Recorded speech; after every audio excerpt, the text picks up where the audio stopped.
Olá pessoal, eu sou o professor Silvanei, professor da disciplina de História, aqui na cidade de Xereder, e nesse momento estarei iniciando então mais uma videoaula, onde nós estaremos passando um assunto de 7º ano, a todos os nossos alunos e a todos aqueles que também gostam da disciplina de História. Nós vamos falar um pouquinho sobre o período medieval, mais precisamente sobre a Baixa Idade Média. É um assunto muito pertinente, um assunto bastante interessante também. Eu particularmente gosto muito de estudar, de tentar entender um pouquinho sobre o período medieval. Então, como o assunto é bem longo, é vasto, eu gostaria de estar passando em linhas gerais, não vai dar para a gente aprofundar todos os tópicos, né? Mas fica aqui algumas dicas, tem outros vídeos na internet também que vão falar um pouquinho sobre esse assunto, tá?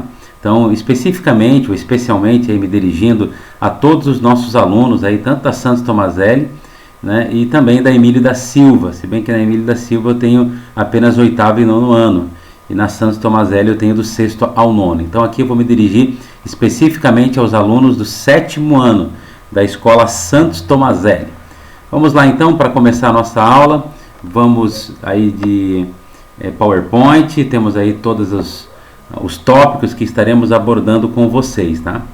Primeiramente temos que entender que o período medieval ou Idade Média foi um termo cunhado ou usado, né, pelos renascentistas para falar um pouquinho desse intervalo, para colocar um intervalo entre a Antiguidade Clássica e o Renascimento. Então, entre a Antiguidade Clássica, que termina ali com Roma, com a queda do Império Romano, até o Renascimento, eles vão dizer que esse período é um período medieval, né, um período de passagem.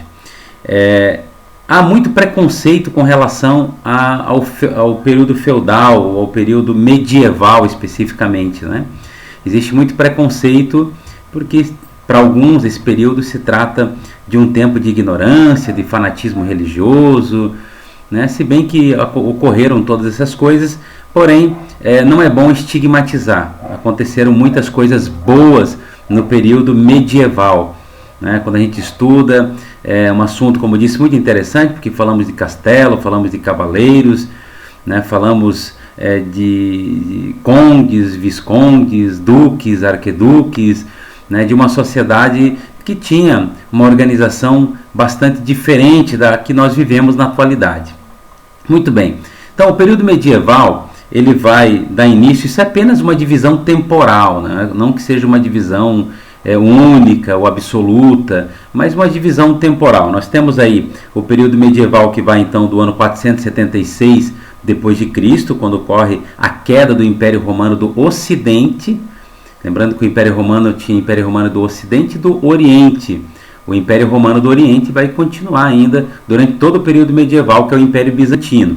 Mas no Ocidente, que corresponde àquela região da Europa, a queda de Roma, a queda do Império Romano do Ocidente, dá fim então à Idade Antiga, ou à Antiguidade. Então a partir daí nós temos início ao período medieval, tá? Apenas um marco para a gente estudar, não que isso seja algo absoluto. A partir daí, então, de 476 até 1453, seria esse período aí de 1000 anos, a Idade Média, ou período medieval. A Idade Média está dividida em dois grupos, ou em dois blocos. Aí existem outras divisões, mas eu vou me ater a essas duas. De 476, ou seja, do século V até o século X, nós temos a Alta Idade Média. E do século XI até o século XV, nós temos a chamada Baixa Idade Média. Só para a gente entender um pouquinho, na Alta Idade Média, que vai do século V ao século X, nós temos a desestruturação do Império Romano, nós temos ali a chegada, a migração dos reinos germânicos até o antigo Império Romano, o surgimento do Islã e também a formação do feudalismo. Então, nessa primeira fase da Idade Média, nós vamos ter um processo que nós chamamos de processo de ruralização da sociedade, com o desaparecimento de cidades, né, com a maior parte da população indo morar no campo. Então esse processo nós chamamos de processo de ruralização. desaparecimento, não de forma absoluta, mas diminuição do comércio, diminuição da vida urbana, surgimento dos feudos, surgimento dos castelos e assim por diante. Então, esse é o primeiro período. Já na Baixa Idade Média, que é onde nós vamos estudar um pouquinho, nós temos algumas outras características, como por exemplo, as cruzadas, o surgimento das cruzadas, nós vamos ter o revigoramento do comércio, o ressurgimento das cidades, ou o revigoramento das cidades. Nós vamos ter nesse período aí também a crise do feudalismo. Então nós vamos ter uma série de mudanças que começam a ocorrer na Europa a partir do século XI. Então nós vamos estudar algumas mudanças que ocorreram nesse período. Então no slide vocês podem ir acompanhando, em caso vocês vão fazendo as anotações, vão copiando no caderno, vão fazendo aí, marcando o que é importante, porque com base no que nós vamos passar aqui, mais para frente nós estaremos também mandando para vocês atividades avaliativas.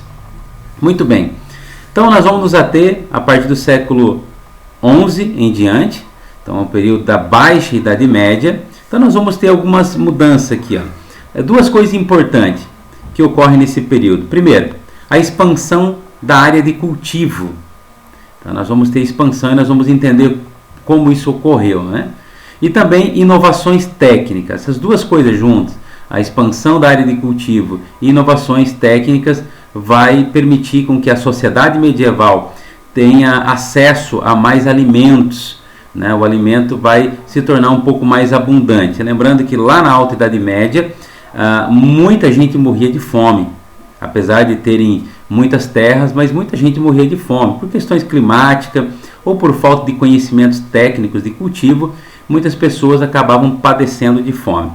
Já a partir desse período que nós estamos estudando, essas duas coisas, a primeira, expansão da área de cultivo e também as inovações técnicas aplicadas especialmente à agricultura, fará com que haja uma produção maior de alimentos e que a fome, não seja tão intensa como foi no passado.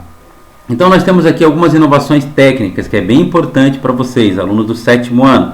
Vamos lá, primeiro a charrua, que nós vamos entender um pouquinho depois.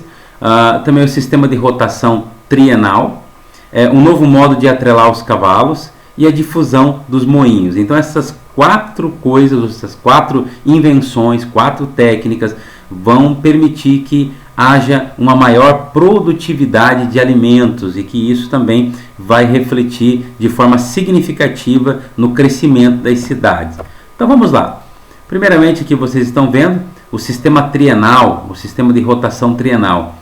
É muito importante.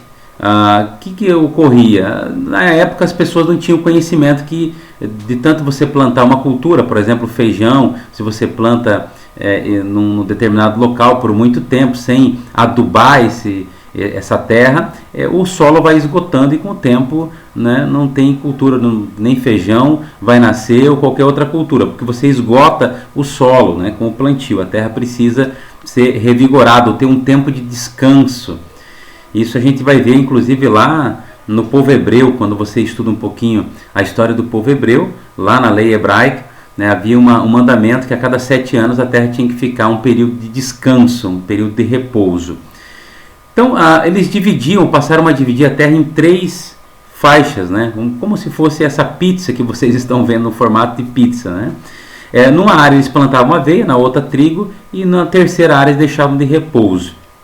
No segundo ano, a área que estava plantada aveia agora é a área de repouso, depois mudava ali a segunda área para aveia e depois trigo. Isso ia fazendo uma rotação, sempre permitindo que 1/3 dessa terra estivesse em repouso e que não fosse plantada uma mesma cultura também no mesmo espaço, no mesmo local. Isso permitiu que houvesse uma produtividade muito maior. O sistema trienal foi muito importante para o aumento da produção agrícola. Ali em cima vocês estão vendo também, vocês podem perceber a charrua, que era uma espécie de arado, que nós chamamos hoje, o arado de ferro, com ponta de ferro, que removia o solo. Professor, mas por que é tão importante a charrua, o arado? Porque ao revolver o solo, você também oxigena ele, você vai permitir uma maior produtividade, né, desse solo. Hoje todos os agricultores fazem isso, né, com o arado eles removem o solo, né, para poder plantar.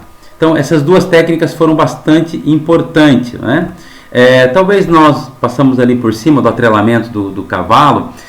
No período medieval, lá na Alta Idade Média, eles atrelavam os cavalos usando o pescoço, essa região do pescoço, e isso fazia com que o animal não tivesse, né, uma grande produtividade também, né, asfixiando o cavalo. A partir da Baixa Idade Média, eles começam a atrelar os cavalos no peito, né, permitindo que o cavalo use toda a sua força aí, né, para poder remover a terra, poder arar a terra, né? Foi também uma invenção bastante importante. Também a difusão de moinhos, né, para tanto aí para o trigo, né, para algumas culturas, foi muito importante para a estocagem desses alimentos, né? Então essas são algumas invenções importantes que fizeram aumentar a produtividade. Muito bem. Revigoramento do comércio e das cidades. Com a melhoria nas técnicas de agricultura e com o aumento da produtividade agrícola, nós vamos ter um maior aumento na oferta de alimentos, né? As pessoas precisavam menos pessoas trabalhando no campo. Então muitos camponeses nesse período vão começar a deixar as cidades, vão começar a vir deixar o campo e começar a vir para as cidades, né? Buscando um outro modo de vida. A partir do momento que você tem melhores técnicas, ferramentas para se produzir, como ocorre hoje, nós temos uma agricultura bastante tecnológica, com recursos tecnológicos, com colheitadeiras, com tratores. Você precisa de menos mão de obra, menos pessoas trabalhando, e ao mesmo tempo você tem uma maior produtividade de alimentos. Então, muitos camponeses deixaram o campo e vieram para as cidades. Os moradores do campo, né, passaram a trocar, isso foi bem importante. A partir do momento que você tem um excedente de produção agrícola, esses moradores do campo começaram a trocar o excedente de produção por produtos feitos nas cidades ou produzidos nas cidades, produtos artesanais ou produtos vindo do artesanato, da produção de artesãos, né, nas cidades, como por exemplo roupas, calçados e assim por diante. Então começou a ocorrer um comércio entre campo e cidade. O campo vendia o excedente de produção, em contrapartida comprava produtos artesanais que eram produzidos dentro das cidades. Então aqui começa já um revigoramento do comércio entre cidade e campo. Estimulou então o artesanato, estimulou o comércio local e a vida urbana. Outra questão muito importante também foi o comércio de longa distância, né? Principalmente esse comércio vai ocorrer na Península Itálica, ligando principalmente as duas mais importantes cidades da Itália, Gênova e Veneza. Essas duas cidades italianas, elas vão estabelecer conexões comerciais com o Oriente, com o Império Bizantino, com o Império Árabe. Essas duas cidades com seus mercadores estarão atravessando tanto pelo Mediterrâneo quanto, né, pela Ásia, passando ali pela Ásia, chegando até o Oriente Médio.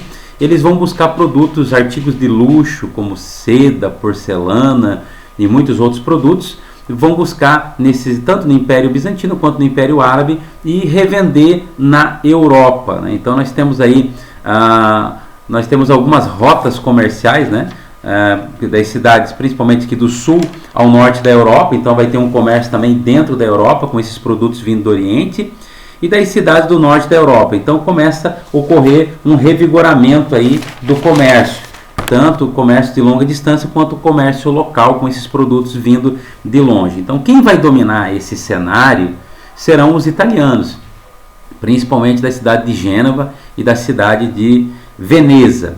Eram grandes navegadores que conseguiram estabelecer uma conexão comercial e enriquecerem muito também com o comércio. Bom, se o comércio começa a se intensificar, começam a surgir dentro da Europa as feiras. Essas feiras, elas costumavam acontecer uma ou duas vezes no ano.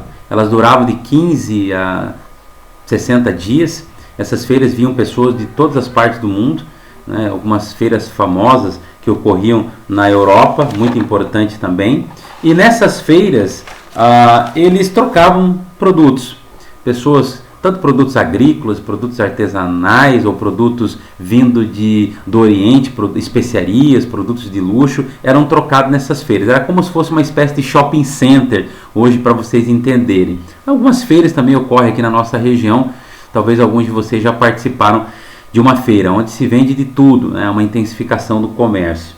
E é interessante pensar porque as pessoas começavam a comercializar, então há uma necessidade de moeda, né? Há uma necessidade de trocar, nem sempre a troca era produto por produto, começou a ocorrer uma troca usando dinheiro, moedas.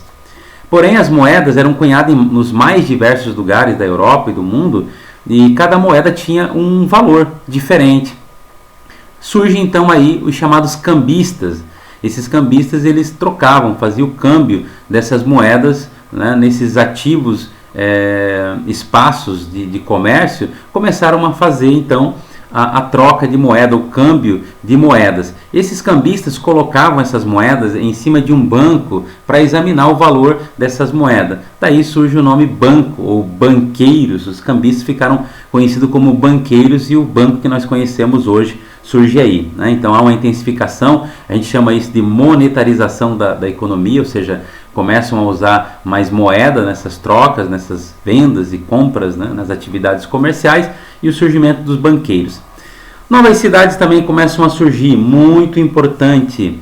Muitas cidades começam a surgir, outras que já existiam começam a se revitalizar, mas deixa eu falar especificamente das cidades novas ou novas cidades. Elas surgiam geralmente dentro de feudos ou de região de domínios de nobres. Então, algumas cidades surgiram próximo de castelo, outras próximas de rios, né? Algumas cidades surgiram aí dentro de feudos. E é interessante porque o nobre, ele dava uma segurança, né, para essas cidades. Ele era o responsável pela segurança dessas cidades. Em contrapartida, a cidade também tinha que pagar impostos para esses nobres. Essas cidades, elas foram chamadas de burgos. Essas cidades que surgiram próximo a castelos, principalmente, elas foram chamadas de burgos. Eram as cidades novas que estavam surgindo. Por isso que você ouve hoje Novo Hamburgo, Luxemburgo, algumas cidades que tem burgo no final, que significa cidade. Surgiu lá no período medieval também. Algo bastante importante também que ocorre nesse período aí são as cruzadas, né? As cruzadas foram muito importantes, principalmente para a reativação do comércio entre a Europa feudal, o Império Bizantino e também o Império Árabe. Então você percebe no mapa que há uma intensificação muito grande do comércio.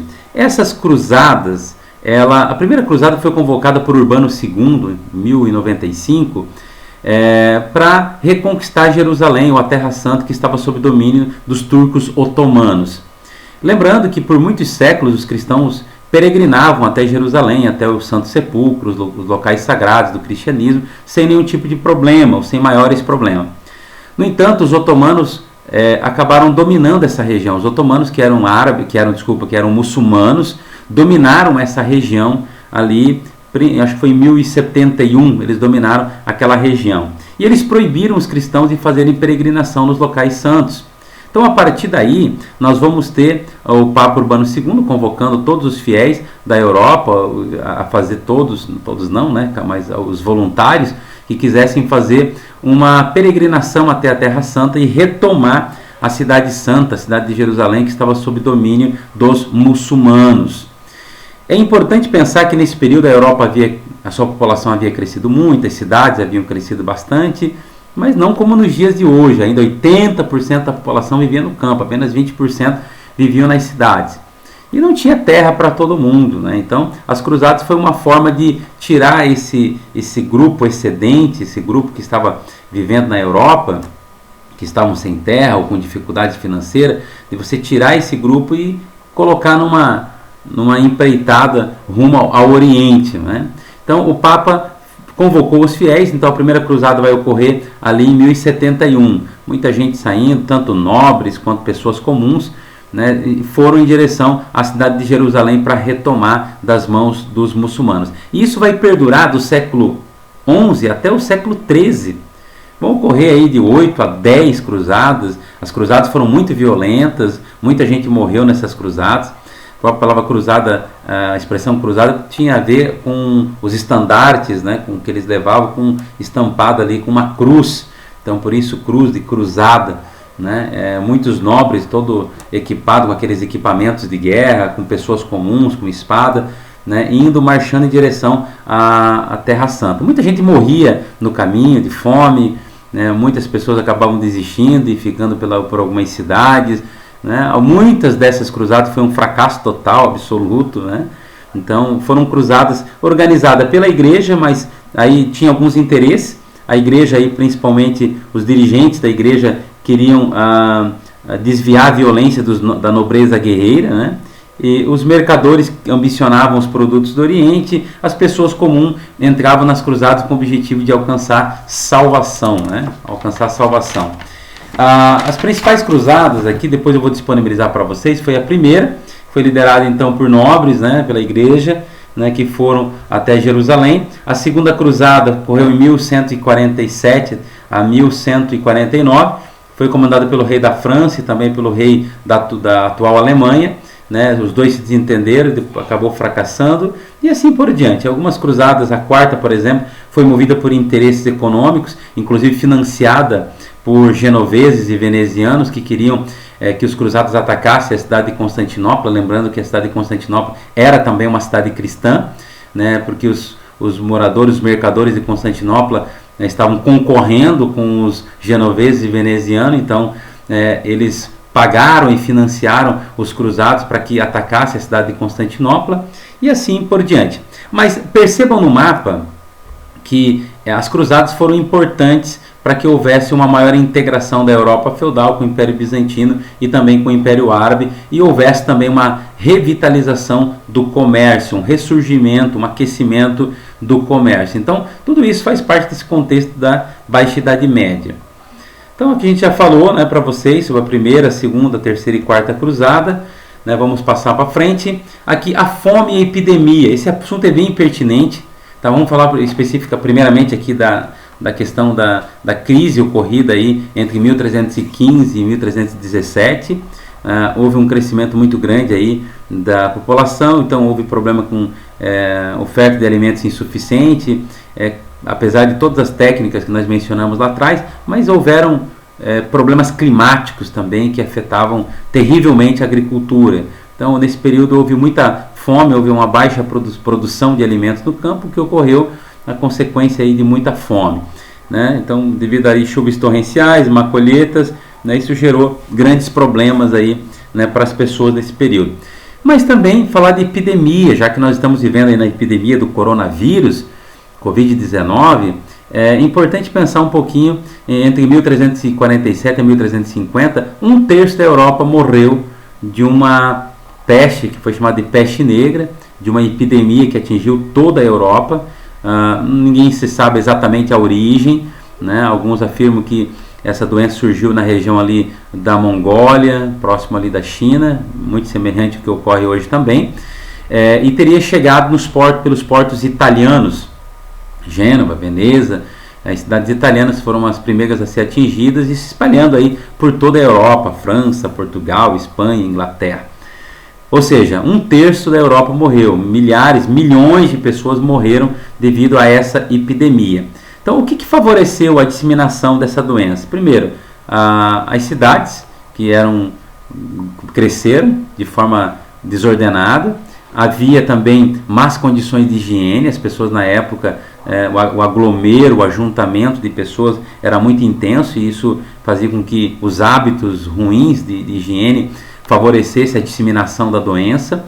Não havia também esgoto, coleta de lixo, as cidades eram fedorentas, mal cheirosas, né? Eram cidades com infestação de ratos, de insetos, né?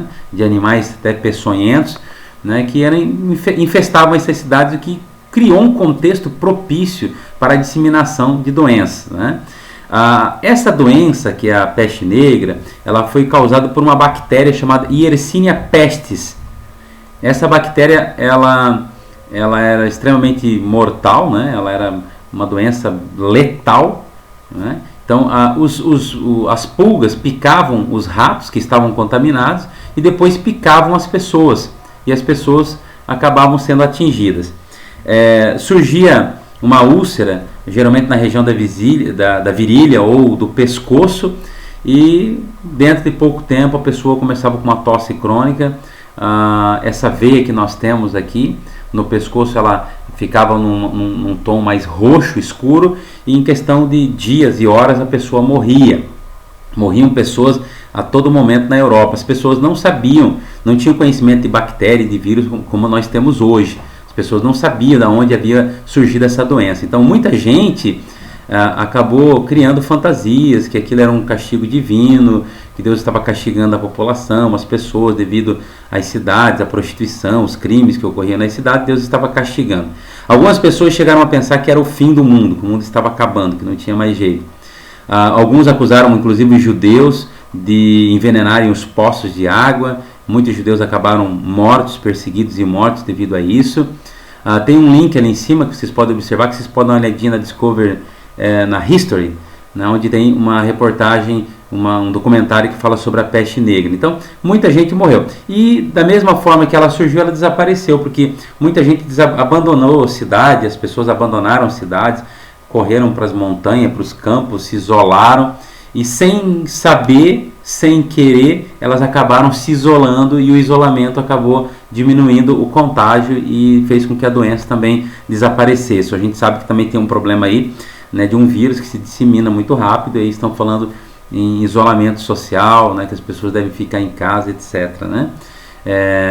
Que é importante, também, esse isolamento, mas não é a única forma de se combater essa doença. Hoje nós temos conhecimento de vírus, nós temos laboratórios, temos muito conhecimento sobre como funciona os vírus, e hoje estão desenvolvendo inclusive vacinas, tratamentos. A medicina hoje é muito avançada. Naquela época a medicina era totalmente rudimentar, nesse período também, só mostrando aqui uma imagem de um quadro de pessoas morrendo. Esse quadro acho que foi retratado em 1500 e alguma coisa, retratando a peste negra, que ocorreu em 1350. Ali milhares de pessoas, pessoas sendo mortas, caídas no chão. Essa doença não poupou nobre, não poupou plebeu, não poupou camponês, não poupou guerreiro, não poupou clérigos, não poupou ninguém. Matou de forma, vamos dizer assim, democrática, matou em todos os estamentos sociais, Ali nós podemos ver à tua esquerda ali uma carroça, trazendo ali ossadas de pessoas caídas no chão, e a morte chegando, a morte disseminando. Muito bem, antes de eu falar aqui de revoltas e guerras nesse período, também foi nessa época que surgiram as universidades. As universidades vão surgir nesse período, nessa baixa Idade Média. As universidades que surgiram através de escolas ou associação de alunos, tanto de professores quanto de alunos, montaram-se ali uma estrutura, que nós conhecemos hoje, chamamos de universidade. A primeira universidade a surgir nesse período foi a Universidade de Bolonha, depois surgiu a Universidade de Paris, a Universidade da Inglaterra, como Cambridge, Oxford, que são universidades que surgem no período medieval. As principais universidades nesse período aí ministram cursos como de Direito, curso de Medicina, Teologia e Artes também. Embora qualquer um que fosse fazer Medicina ou fosse fazer Direito, teria que fazer Teologia primeiro. Então, geralmente os professores eram pessoas ligadas à igreja, o conhecimento ainda era bastante teocêntrico, era um conhecimento bastante ainda vigiado e controlado pela religião, pela religiosidade, mas foi muito importante o surgimento das universidades. Temos aqui, para a gente mais ou menos ir finalizando, acho que esse é o último slide, temos as revoltas e guerras. A Guerra dos 100 Anos, que ocorreu entre Inglaterra e França no século XIV, entre 14 e 15, terminou com a vitória da França, onde a Inglaterra queria dominar a França. O rei Eduardo queria dominar essa região e reinar sobre a França. Nós vamos ter uma disputa ali para uma região chamada região de Flandres, que fica ali, acho que na região mais norte ali da França, e queria se tornar rei da França também, o rei Eduardo. No entanto, os franceses lutaram, não foi bem 100 anos, foi 116 anos de confronto ali. Vai terminar com a vitória da Inglaterra, e vai surgir uma figura muito importante aí, que é a Joana d'Arc, que hoje é considerada uma santa pela Igreja Católica. Através de suas visões, ela liderou o exército francês na vitória contra a Inglaterra, né? Também temos revoltas nesse período, né, entre camponeses que vão se revoltar contra os nobres, a elevação de impostos cobrados pelos reis, né? Então nós vamos ter várias revoltas camponesas nesse período aí também. Eu acredito que é isso, tá? Mais alguma dúvida a gente vai tirando com vocês depois, né? Quando a gente conseguir aí fazer as atividades, a gente vai tirando as dúvidas de vocês no decorrer das próximas aulas. Um grande abraço a todos, assista todo o vídeo, né, esteja aí atento, né, porque é um conteúdo novo e nós estaremos aí trabalhando com atividades para reforçar alguns pontos aí que nós mencionamos no vídeo. Um grande abraço, 7º ano, estou à disposição de vocês, tá bom?